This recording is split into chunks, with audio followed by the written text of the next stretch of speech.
I'm most alive when I'm outside. My nerve endings are rawest, I'm most responsive, and I think that's when you get the most interesting content in work, when you're most who you are.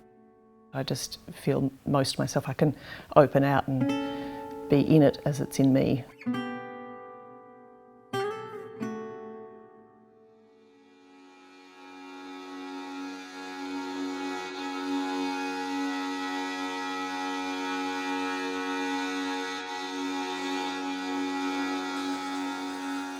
This spot is one I've been to quite a lot. It's just a very sheltered little bit with trees that have fallen down that make a kind of almost like a log corral, so you don't get as many wallabies and deer trampling everything. But it also just has a particularly lovely feeling. And something about being, when I was standing here drawing, just being enfolded in the space of this fern behind, so it's sort of wrapped in, almost like arms coming round. I'm right up in it. I need forms to be within my physical space, like the closest forms I can usually touch. That sense of immersion is very important because it's being present, being open and present in that place. I've been making landscapes for more than 25 years and 20 back here on the farm, and it continues to be an enduring interest.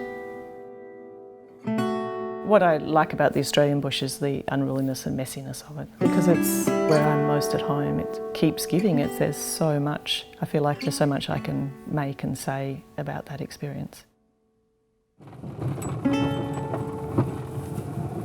When I'm finding a new location, I wander around for a couple of days, couple of weeks, depending on how long it takes me, and I'm just sort of wandering and dreaming and working out what I'm responding to. So I'll make a lot of drawings in a sketchbook, maybe some little paintings.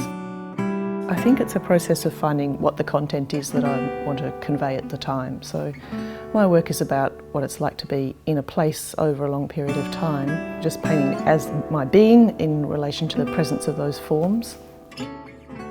It's kind of a mysterious process for me. I just figure out what makes my pulse beat faster. In the last few years I've been using ceramics as a different drawing medium really, so I'm taking it out there again and just moulding the forms, and it's a way of sort of feeling into the space in a different way, where I can convey what it is to see one form in front of another and my relationship to those forms. It's just a fabulous new drawing medium.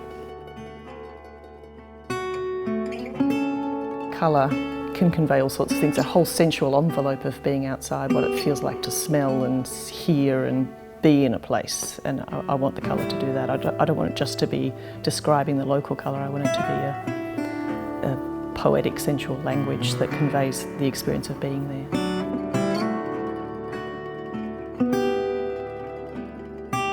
Landscape painting can place people in an experience of a landscape in a way that has layers of time and somatic or bodily experience in the way that other media can't. I think painting, because it can be a beautiful poetic language, can convey a lot more.